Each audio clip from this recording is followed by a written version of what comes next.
Amis spectateurs, chers internautes, bonsoir. Alors, on est présent pour parler dans notre chapitre de ce document, un chapitre que mes abonnés ont attendu depuis temps. On va lire le texte, c'est 1 Roi chapitre 17, le verset 8e jusqu'au verset 9e. Lisons ici. Alors l'Éternel lui adressa la parole en ces termes.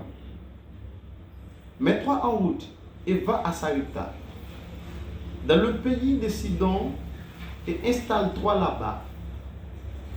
J'ai ordonné à une veuve de là-bas de pouvoir à ta nourriture. On est là justement pour parler d'un principe important, c'est l'attirance de l'onction. L'attirance de l'onction, c'est un chapitre du document intitulé Feu de l'onction. L'attirance, quand on parle d'attirance, ça veut dire quoi? Quand on parle d'attirance, ça marche avec question de charme. Donc pour attirer quelqu'un, il faut être charmé, il faut être charmant. Donc l'attirance ici, dans le contexte que nous venons de parler, que nous sommes en train, dans le contexte de ce livre, on va parler de l'attirance de l'onction du point de vue et magnétique. Ici, prenons par exemple des générateurs, des piles électriques qui possèdent deux éléments là-dedans. Il y a deux pôles, il y a le pôle nord, le pôle sud, le pôle nord et le pôle sud.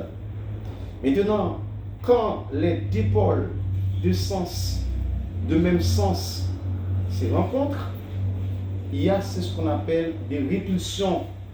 Il n'y a pas d'électricité, il n'y a pas de courant. Et quand les pôles d'essence contraires se rencontrent, il y a de l'électricité et on va parler de la force repulsive. Donc la repulsion, la force attractive, il y a force attractive, c'est pas repulsive, pardon. Il y a force attractive, le fait que les deux pôles de sens contraire se rencontrent. Ici, comment peut-on extrapoler l'onction par rapport à l'électricité? Mais à noter bien, si on fait en retour une sorte en feedback, selon moi, je comprends que l'onction, c'est la porteuse de l'électricité. C'est une onde vibratoire.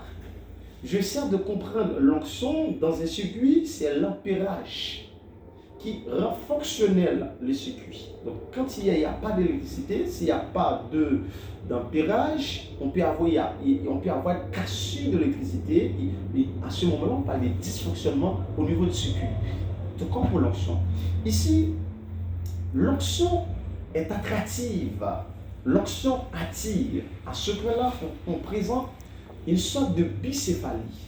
L'onction repousse la pauvreté, alors que l'onction attire la richesse. L'onction repousse la pauvreté de la mesure où que, quand est-ce qu'un homme de Dieu qui a en lui l'onction de Dieu, lorsqu'il prêche les sermons, lorsqu'il enseigne, par exemple, un pasteur qui a reçu l'onction de la pastoralité, et l'onction pastorale faire de ce pasteur-là, c'est ce puissant homme de Dieu, et cette onction-là va conduire ce tableau-là à être efficace en termes de management et en termes de berger.